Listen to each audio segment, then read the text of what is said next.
In the month of April, U.S. employers added 177,000 jobs, according to the Bureau of Labor Statistics monthly jobs report. The unemployment rate remained unchanged at 4.2%. Despite these strong employment numbers, fears of a recession continue to loom over us. President Trump's economic policies have upended countless industries, and his flip-flopping on tariffs have disrupted global trade. Are we headed toward a recession? What does the job report tell us about the state of our economy? To tell us more is John Diamond, the Edward A. and Hermina Hancock Kelly Senior Fellow in Public Finance and Senior Director of the Center for Tax and Budget Policy at Rice University's Baker Institute. John, welcome back to the show. Thanks for having me. Good to be here. Okay, there's a lot to unpack in this, but do these numbers tell us that we're in a great place as we have been told since the report came out? No, very clearly. You know, every day we get more data, and every day it points in a different direction. 2 days before that, the GDP report was negative, and, you know, GDP was down and prices were up, which was the worst possible combination. And so 2 days later, we get a positive employment report. But, you know, when was that taken? They did the survey for that report April 6th, I think. That was 4 days after Liberation Day. And it covers the period from January 1 through March 31. So we don't expect to see any real job losses in that number because of the tariffs. Let me ask that 177,000. It sits out there as sounding like a large number. Is it a good growth in jobs? Where did it fit in what we were seeing in the trends? And is that a good number just to start with? You know, it's a solid number. It's not, it doesn't say that the economy's like just booming. It's solid. But if you break that number apart, there were several things that make you question. One, all of the job growth was in services. So 156,000 of the 177,000 were service jobs. Only 11,000 were in jobs that would be affected mainly by tariffs, so in the goods-producing industries. Those went up 11,000. All 11,000 were in construction. Other than that, there was nothing. The report basically said services and healthcare are doing great. Government jobs went up by about 10K, and everything else was flat. So I keep hearing this is Biden's economy, not the Trump economy, but back when it was good, it was the Trump economy, not the Biden economy. Could you break that down for me? And I also have another question. Everyone I'm listening to in the government saying, give us 3 more months and then we'll know something, good or bad. So first of all, whose economy is it? Well, it's a hard question to answer, but I think Trump summed it up. I saw him in an interview. He said, if it's good news, it's my economy. Okay. If it's bad news, it's Biden's economy. So Trump answered your own question. Ernie and I work like that. Yeah. Yes, that's exactly right. You know, also President Trump was on Meet the Press. I believe this is what we're talking about over the weekend to discuss his first 100 days as president, a second term. When asked about tariffs, he said, quote, "The tariffs have just started kicking in, and we're doing really well. Psychologically, I mean. The fake news was giving me such press on the tariffs. The tariffs are going to make us rich." And that's along with what I was saying. It's, Yep. In 3 months, we're really going to know good or bad. Are we going to be rich with these tariffs? You know, he called this the golden age, and I think what he meant was buy gold. Because that's the only way you're going to get rich, I think. You know, he made another statement also, and he said, before these tariffs, China was ripping us off. You know, they were taking $162 billion a year, and now we're not doing any business with China, and so we've got all of that back, which just kind of shows you the logic. So, are tariffs going to make us rich? Absolutely not. We have 75 years of evidence that trade makes you rich. My bigger concern is there any trust in what the president says? And I say that because we talk about his comments, we talk about what he says. Oftentimes we'll laugh at his characterization of things because we know the facts don't support it. Globally, can people follow what our leader of this country is saying when it comes to deciding how to do business? Or is this lack of truthfulness hurting us in that realm? You know, that's a hard one. I mean, I don't think you can follow him because you can't make sense of it. So just this weekend, It's all over. Yeah, we put 100% tariffs on foreign movies because we're tired of getting ripped off by foreign movie producers. Yet we have a trade surplus in movies. We produce $22 billion in movies, and we only import $7 billion. So we have a $15 billion surplus. That should be one of the places we're winning, but all of a sudden it's one of the places we're getting ripped off. I don't know how you make sense of that. Right.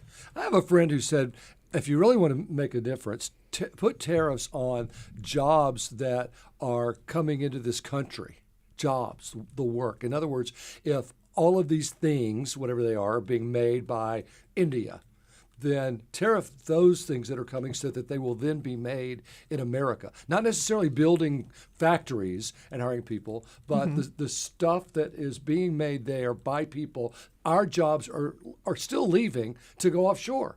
And the only way to make that happen in reverse is to tariff the jobs coming back. I'll make 2 points. I actually made this on a podcast recently, which is, we just talked about the employment report. Right. Unemployment's 4.2%. Who's going to make all these goods? We're pretty much fully employed. We don't have the a lot people of we are range. deporting are going to do all this. So yes, we bring some jobs back. People take those jobs, but those are just people coming out of other employment. So maybe it's possible that we're rich enough we can't make everything. And then if we go to the GDP report, if you look at, let's say growth was 2.5%. And you imported $160 billion in goods. That's great. I mean, you've got 2.5% growth, and you got $160 billion in consumption. Compare that to a report with 2.5% growth and no imports.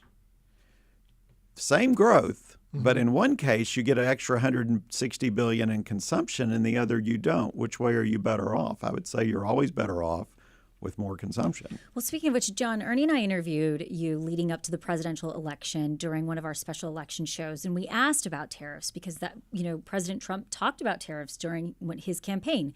Here we are. He is now the president, and he has done what he has said he was going to do. As an economist, is this tariff war per se playing out the way you all thought it would be? Now that we have him in office 100 days, is it about what y'all thought whenever he was talking about during his campaign? Not even close. It's nothing of what I thought. I could have seen, China, yes. Are they ripping us off? Yes. Do they steal IP? Yes. Do they subsidize industries and try to influence industrial production in other parts of the world? Absolutely. So we should have worked with our closest trading partners and the rest of the world to combat that. And there are many tools we could have used to combat that other than the T word. We could have subsidized our own industries. We could put, we could get with our trading partners and make sure that we have industrial production policies. That would have made more sense to have like a world against China. But when you start off with tariffing Mexico and Canada and Japan and Vietnam at ridiculous rates. Well, the whole NAFTA was working, wasn't it? It was his deal. Right. It was working very well. And if there were problems with it, it's going to be renegotiated in 2026. So if you had negotiated a bad deal, which by putting on the tariffs, he basically admitted that he did that, then all you had to do was wait a year and you can negotiate a new, better deal. You don't really need all these tariffs in the meantime to do that.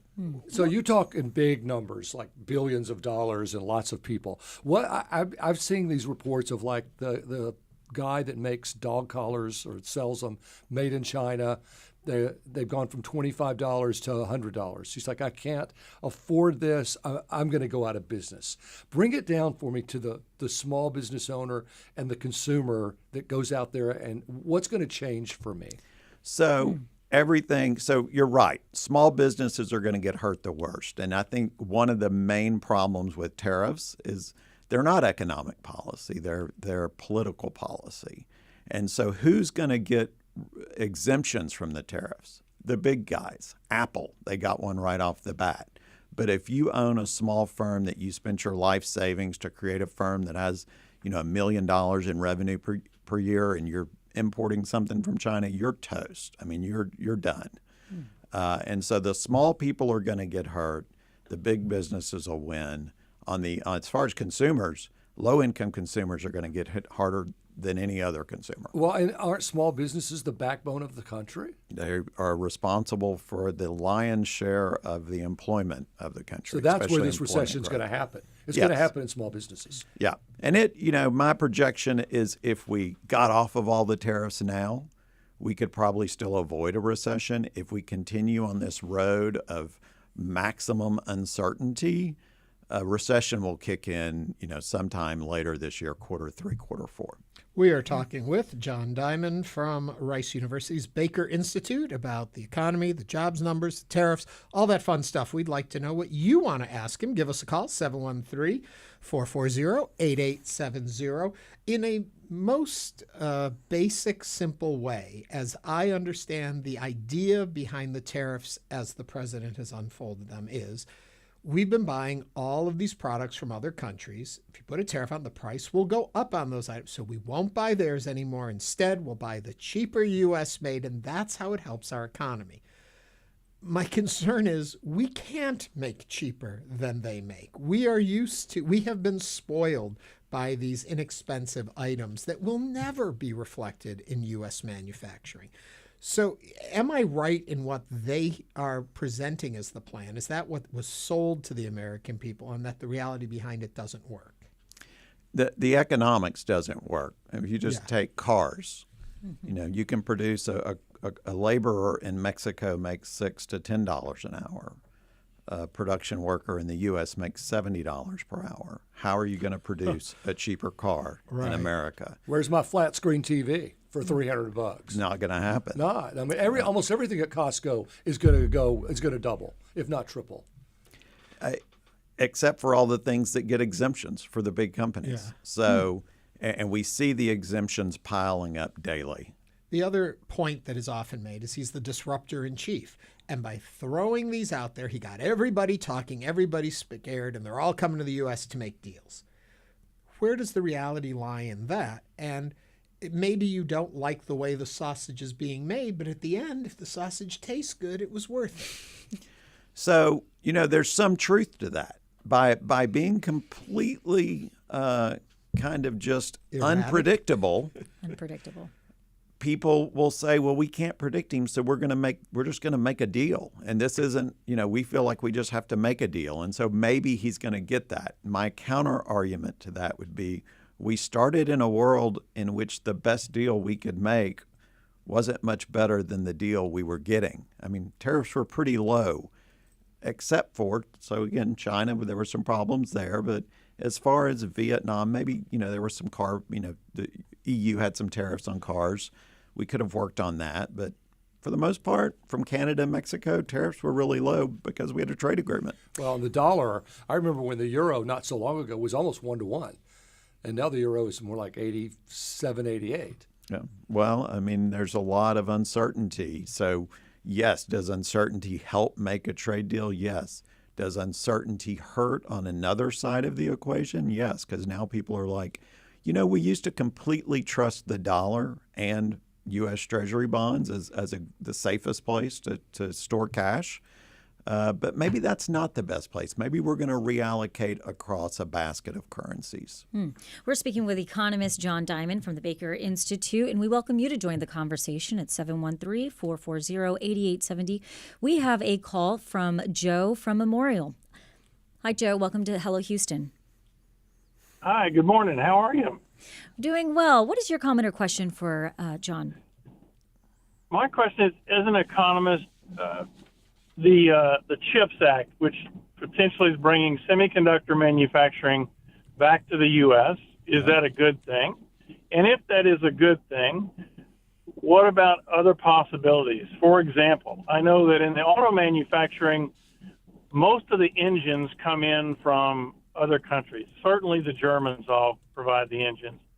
what about a program that would bring the technology of engine manufacturing back to the U.S., which is potentially a better paying job than working at McDonald's for all those poor folks in the Midwest that got put out of jobs. But anyway, or if not that, something other like that, rather than, hoping tariffs will magically bring this back. Joe, thank you. Yeah, great question. The tariffs, the CHIPS Act is a great act. So, look, tariffs have a role. So if there's some industry that is important to national security, like chips, we should definitely be doing something to produce more chips. And the CHIPS Act, although it did it in a relatively inefficient way because it was just there weren't enough structure to the act, it subsidized chips industry, to come back to the U.S. And that was a great thing. We need more of that. Now, even within that, it's always more complicated because if we're going to produce chips here, we still need stuff from abroad to produce those chips. And we get a lot of the components of chips from South Korea. So that's why I say, if you really want, industry had been coming back to America. And the problem with just bringing industry back is, we want those jobs and they could be great jobs, but we haven't lost all of our jobs due to trade. So about 50% of job loss since 1980 has been due to innovation and robots and using capital instead of labor. And so we're not going to get that's not going to go back to 1980. We can go somewhere down the road. And I'm all for, especially in manufacturing an engine, that could be an important national defense, capability. And so we need that. And just like maybe shipbuilding's also important. And so, we should subsidize that. We should make sure we have those capabilities to the extent they provide high-paying American jobs. That's even better. 713-440-8870. Bobby is on the line from Houston. Bobby, what's on your mind? Well, in the first place, the first time I heard Trump speak, I recognized him as a proto-dictator, and that's what he is, has always been. He does not understand government. He does not know how government works. He doesn't know how economics work. He is just a dictator, and he wants to destroy. He does not want to build anything. And anybody who would vote for him is just politically and socially an ignorant person. Bobby, I'm going to cut you there. We don't like to name call. We'll let you give your opinion, but we can't call people names here. But we appreciate the call, 713-440-8870. Let me ask on what Bobby was asking. Ultimately, does it matter if the president fully understands all of the trade agreements and all that, but that it's important he have someone supporting him who does? And if that is the case, does this president have someone who fully understands it below him? No, it's not important that they understand every detail. In fact, I don't think most presidents have. I think they come in, they're usually really, really good persons, and they can reach out to people, and what they need to be able to do is to listen to their advisors and make good decisions based on the evidence provided to them. Now, does Trump have good advisors? I would say about half and half. I think there's kind of on one side you've got, I'm not a big fan of Navarro or Steve Moran, who are a trade advisor and the chairman of the economic advisors. On the other side, I think Bessent has been a good kind of counterweight. I know Kevin Hassett personally. I feel like he's always been a guy that would favor free trade, although I've heard some comments that have made me doubt that. So, I think he has some advisors, but at the end of the day, it's you got to pick who to listen to, and then you got to implement. Mm-hmm. We have another call, John. This is from Diane in Southwest Houston. Hi, Diane. Welcome to Hello, Houston. Thank you. We're comparing apples and oranges. Products that are made here in the U.S. are based on our laws and our labor minimum wage, which is pathetic. Things made in China are made at a lot lower rate. They subsidize the people that are even doing the work. Even if we brought it back here to the U.S., our people can't live on our minimum wage, never mind the Chinese minimum wage. True. That's right. I mean, and that's why you'll never be able to produce goods in America as cheap as they can be produced in China. And in economics, we have a term for that. It's called comparative advantage. There are certain goods we have the advantage at producing. There are certain goods they have the advantage of producing, and we should be trading those goods. Let them produce one good, and then we produce a good, and we trade for the goods that we want to get. What is your thought on cryptocurrency? I'm very confused by it, and quite frankly, it scares me. I mean, it's a hard thing. Like, what is it? Like, Right. what underlies it? But there is, so there's a demand and a supply for it. So it's just like any other market. At the end of the day, there are people that demand it. There is a usefulness to it in the sense that, now the usefulness may be Overtaking the dollar. overtaking the dollar. Yeah. Or, So what then? Do we wake up one morning and everyone who has dollars is broke? no, it's privacy. There will always be some relationship, just like there's a relationship between the German mark and the U.S. dollar. There's always going to be now some relationship, say, between Bitcoin and the dollar. But Bitcoin's not backed by anything. It's just supply and demand. confidence. We are talking with John Diamond from Rice University Baker Institute on all things, it seems, economics right now. We're going as our country continues forward. The number here, 713-440-8870. Roberto is on the line from the Museum District. Roberto, what's your question or comment? Yeah, thank you, Ernie. I'm so glad, John, you're on. I'm an Thank you. investor, and I like to talk about a tree, then I like to talk about the forest. The tree is Houston, Texas. Houston has a huge deficit, $330 million. You're going to try to get a bond for that. I don't know where the interest rates are going to be going for that. And then the forest, U.S. Treasuries. What do you think is going to happen to U.S. Treasuries? Of course, you can't predict the future, but what, in your professional, informed opinion, do you think they're going? Interest rates going up? Thank you very much. Thanks, Gregory. Yeah, that is a really hard question. So, yeah, Houston has some problems on the budget front, and they're going to have to tighten their belt and find a way to equivalize or equalize revenues and expenditures. And hopefully with the report that came out earlier this year, we can cut back government, make it more efficient, and then look at a way to get some more revenues to have a structurally sound budget. As far as U.S. Treasuries, boy, we've seen everything since April 2nd. We've seen a spike up to 4.5%, and then it spiked back down to 4.1%, and then it started going back up.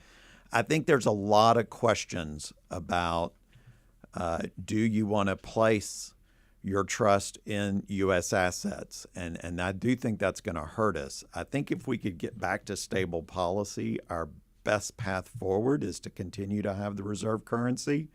That gives you the ability to borrow at a lower rate because everybody wants your currency, and so there's always a demand for your currency. And so, when you're selling bonds, you don't have to raise interest rates until no one wants to buy them.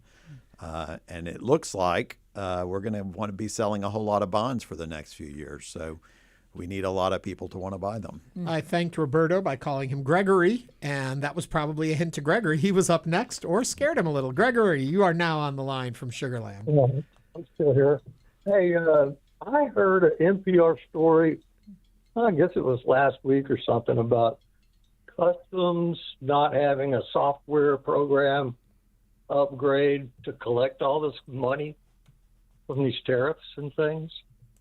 Yeah. And when that happens, if they can keep up with that daily changing of that thing, there's going to be a great big humongous pile of money. So who gets to tap that money? Where's it go? The money from the tariffs goes to Treasury. So when goods are shipped over, once they're off the ship and put on U.S. soil, unless they're put in a bonded warehouse, they are immediately assessed the tariff, and whoever is the importer of record has to pay that tariff within 10 days. That money goes straight to the U.S. Treasury Department. Do we know what that's earmarked for, or is it just general? It's general funds budget. coming in? General fund. Comes in. Interesting. Did you see that DHL is no longer shipping into America for anything that costs over $800? Did you see that? Yeah, that would have been related. So it used to be that there was a de minimis amount. So if you shipped 700 in, you would avoid all tariffs. And that was Temu and all these places were based on that. And that actually went away, I think, last week. Yeah.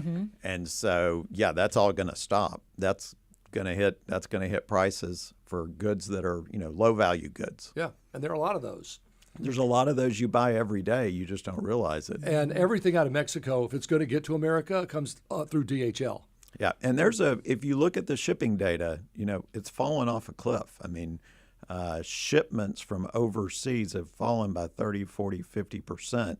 If you run this forward, I mean, assuming there are no trade deals and the tariffs remain in place, if this keeps going, the shelves at stores will be a lot thinner in 2 to 3 months than they are now. That's the part that people, I think, are missing here. Is you keep hearing all this talk of it, and you look at your stores, you say, I don't know what they're complaining about. Right. There is this lag effect when it's actually going to hit. So you're saying how many weeks, roughly? I'm going to say it's probably 2 months away because you have, so shipments take, like from China, it probably takes a month for something to get here. But remember, if you looked at the GDP report, the reason it was negative is because the trade deficit grew to a historically large number because all of these firms imported goods and have stuck them in warehousing. The other place you saw a big employment increase was in warehousing because there's been this front running of the tariffs. Let's import as much as we can. Let's stick it in a warehouse so that we have it, and hopefully they will get a deal before we run out of stuff. I would say they're going to run out of that stuff somewhere mid-July, maybe August. I'd heard somewhere Temu said that their prices are not going to change during these tariffs.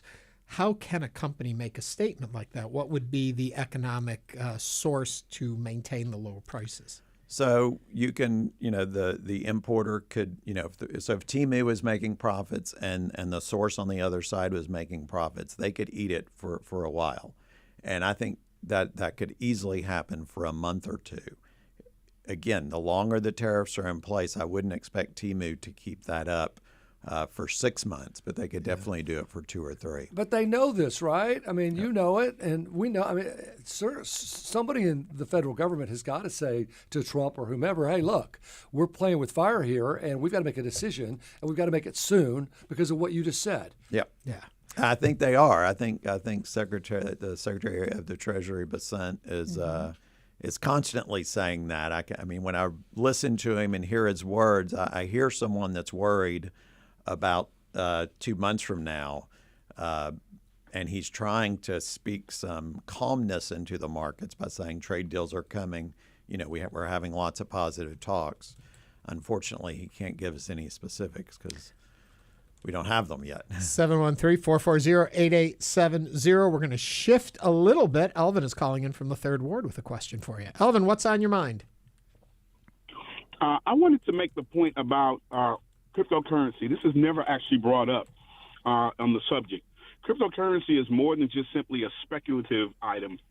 Although a lot of people make money and lose money doing that, the real promise of cryptocurrency, for which we never really get to because there's these scandals that pop up, is the smart contract dynamic of cryptocurrency, where you're literally actually able to program money or program tokenization that then allows us to actually do things like if you do this task successfully, then the cryptocurrency would then actually, the smart contract would interact with you and then give you a certain amount of tokens, et cetera, to actually do things in a utility type fashion. And so I just wanted to simply say that. And then lastly, as it relates to bonds, I wonder what's going to happen. And is it even possible that we might find ourselves accidentally getting into a financial crisis with bonds where Donald Trump says something that causes the Japanese or someone else to pull the trigger on selling their bonds, for which the Japanese mentioned, the finance minister mentioned last week, that they do have that nuclear option? Yep. Elvin, thank you very much for that. On your crypto point, you're exactly right. There are financial incentives and benefits to cryptocurrency. My point was just that, behind cryptocurrency is just a supply and demand framework. How many people want it and how many people, what's the supply, and that creates the value. But that's the same as for a stock of, say, GE. I mean, ultimately that stock's only going to be worth if people want something. Before we they go don't. to his bond issue, I'm just curious, if you were to crash the U.S. economy and the U.S. dollar were to tank, could a crypto replace it? Could there be a bigger play going on here or no? Not right now. Nothing can replace the U.S. dollar right now, and that's the real, like even so. If you look at what at least for the short term, the next few 5, 10, even 15 years, there's just very few things that have the components the dollar does. The rule of law behind it, amazing liquidity all across the world, and people that trust it. Let's get to that bond question. The bond question's fascinating. We almost, so can he crash it? Absolutely. We almost did. Liberation Day was April 2nd. If you look at the metrics of bonds on the night of April the 8th, the bond market was in a complete meltdown. If you look at, normally one of the components of liquidity is you look at a swap between a Federal Reserve, a short-term rate, and a swap between a bond rate, and those had skyrocketed they'd skyrocketed, and it was an indication that liquidity in the market was drying up. So we came very close, and that's why on April 9th we abandoned all of the tariffs and went to something much smaller because the bond market was in chaos. So can it happen? It can absolutely happen. I think right now, from all the metrics I look at, the bond market looks to be doing okay, but it's definitely something people are watching every day. We do militarily protect Japan. Correct. And if Japan or someone like that wanted to do that, they could. The silver lining is that it's going to hurt them just as much as it hurts us. So I don't think that's going to be the play we see. Although on a big level, small level, I think we're actually seeing a little bit of that.